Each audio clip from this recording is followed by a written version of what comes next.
આજના વિડીયોની અંદર જગતના નાથના જે રથની તૈયારીઓ થઈ રહી છે, ખબર જ છે તમને કે આ મહિનાની 27 જૂન મહિનાની 27 તારીખે બપોરે 2:30 વાગે ભગવાન જગન્નાથની રથયાત્રા દર સાલની જેમ નીકળે છે।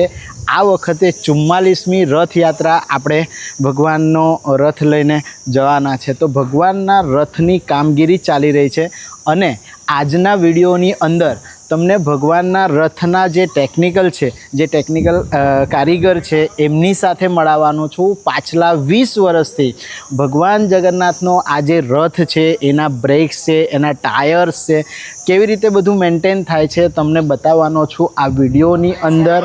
અને ટેકનિકલ ટીમ અહીંયા કામ કરી રહી છે, તમે જોઈ રહ્યા છો। જોઈ લો, ભગવાનના જે રથના પૈડા છે એને ફિટિંગ કરવાનું કામ ચાલી રહ્યું છે।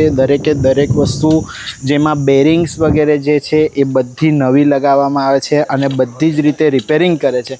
તો આ વિડીયોમાં તમને પાછલા 20 વર્ષથી જે ટેકનિકલી રીતે ભગવાનના રથને મેન્ટેન કરતા આવ્યા છે એમની સાથે મેળવવાનો છું અને તમને ખૂબ જ સરસ એવી રોચક માહિતી ભગવાન જગન્નાથના રથ વિશે મળવાની છે। તો જો આપણી સાથે અનિલભાઈ જોડાઈ ગયા છે, પાછલા 20 વર્ષથી ભગવાનના રથનું મેન્ટેનન્સનું કામ કરે છે।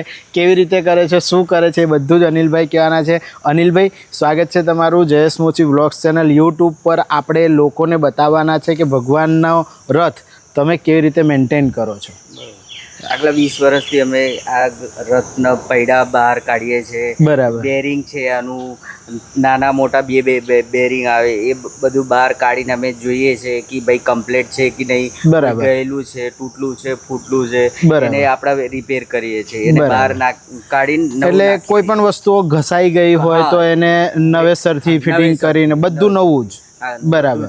બ્રેકનો બૂસ્ટર છે, બરાબર। બ્રેકના આપણે જો જેવું મેં તમને બતાવ્યું, અનિલભાઈ આપણને બતાવી રહ્યા છે કે જે મેન છે એ રથની અંદર બ્રેક છે। જોઈ લો, આ બ્રેકનો બૂસ્ટર છે। બરાબર। આપણે ઓક્સિજન વાળો બાટલા મૂકીને ઉપર પછી એને હવા છોડીએ તો પછી ઉપરથી બ્રેક દબાવે તો પછી આની અંદર બ્રેક લાગે। બરાબર છે। એટલે દરેક પાર્ટ જે જૂના થઈ ગયા હોય એને નવા નાખી દો છો અને બધું ગ્રીસિંગ, ઓઇલિંગ બધું ચેન્જ કરો છો। અનિલભાઈ, આ બીજી તરફ આપણે આવી ગયા, બીજી સાઈડનું વ્હીલ છે, એમાં પણ સેમ કન્ડિશન હોય છે।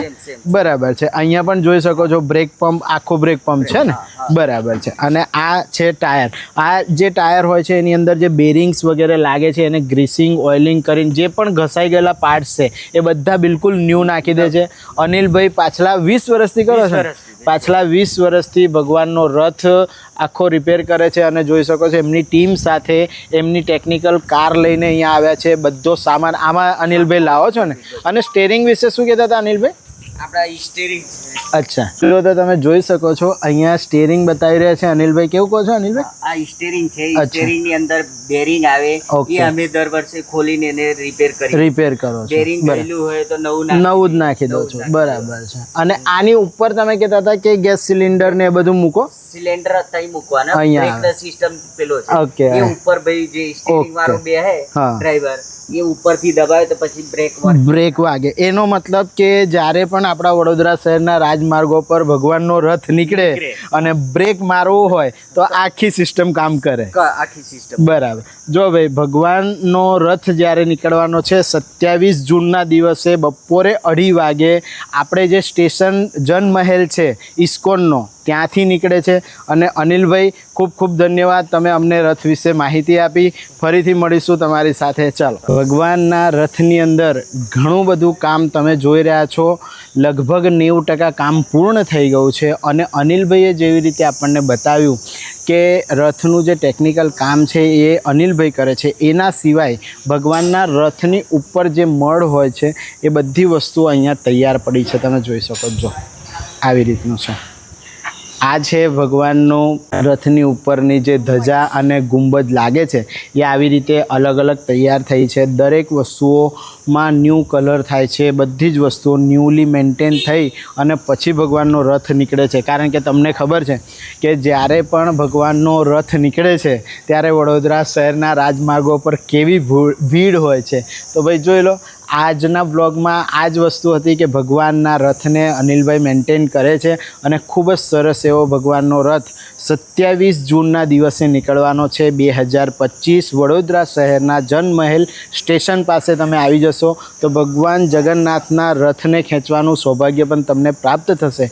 હું ફરીથી મળીશ તમને નેક્સ્ટ આવા જ કોઈ ઇન્ફોર્મેટિવ વ્લોગમાં. અને જગન્નાથજીની યાત્રાનો વ્લોગ આપણે ગઈ સાલ પણ બનાવ્યો હતો, એના આગલે સાલ પણ બનાવ્યો હતો અને 2025માં પણ બનાવ્યો છે. તો જરૂરથી આપણી ચેનલ સબસ્ક્રાઈબ કરી લેજો. અવારનવાર તમારી માટે આવા જ ઇન્ફોર્મેટિવ વ્લોગ અમે બનાવતા હોઈએ છીએ. ફરીથી મળીશું. ભારત માતા કી જય.